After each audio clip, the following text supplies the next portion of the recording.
Now is a good time to prune your gnarly old apple tree. Hi, I'm Jody Henke. Pruning adds light in the canopy, which will produce higher quality apples as you're living the country life.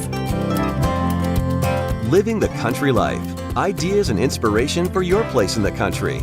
You can find more information on today's topic and from previous shows by visiting us online at livingthecountrylife.com. We'll return to the show after these messages. Whenever you're online, Living the Country Life is there too. Like us on Facebook and exchange tips and ideas with people who share your love for the country way of life. Follow us on Twitter at Small Farming for timely news and information. You can also find us on Instagram and Pinterest. See the latest inspired shot from our readers or add a garden tip to your boards. Living the Country Life has all the ideas for your home acreage. Visit us online at livingthecountrylife.com and find us on social media.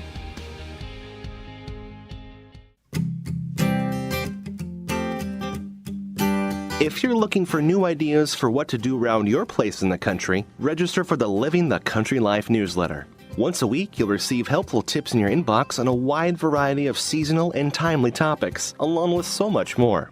Living the Country Life is for all those people who love to live in the country. Sign up for your free newsletter today by visiting livingthecountrylife.com.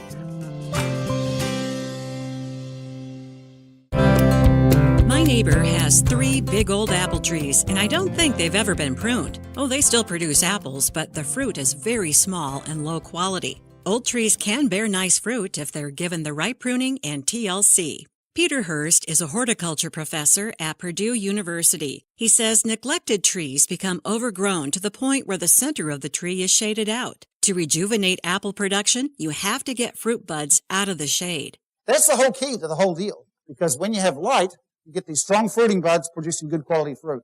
If you don't have light, you're going to get those weak buds and poor quality fruit. And whatever system you have, this is what we're trying to achieve, right? There's lots of different ways of putting it together, but this is the bottom line. He recommends taking out a couple of big branches to get the light in. It creates a hole in the canopy, sunlight gets into that hole, and illuminates all the branches around it. But don't prune out too much in one year because it'll reinvigorate the tree and it'll grow like crazy. That's not what we want. And so in trees like we're talking about, I would say take out 2 or 3 big cuts per year. And big cuts, I'm not talking 1 inch. I'm talking 3 inches, maybe 4 inches. Large cuts in those trees. Next year, you take out the next 2 ugliest branches. And the next year, you're kind of like, well, most of these ugly branches are gone, and now I can get them into more detail. But in the meantime, over those couple of years, new branches have grown with high-quality fruit buds.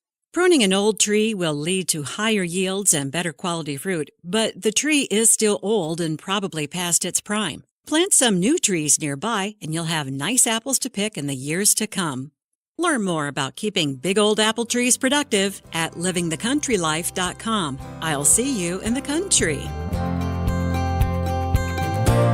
Living the Country Life.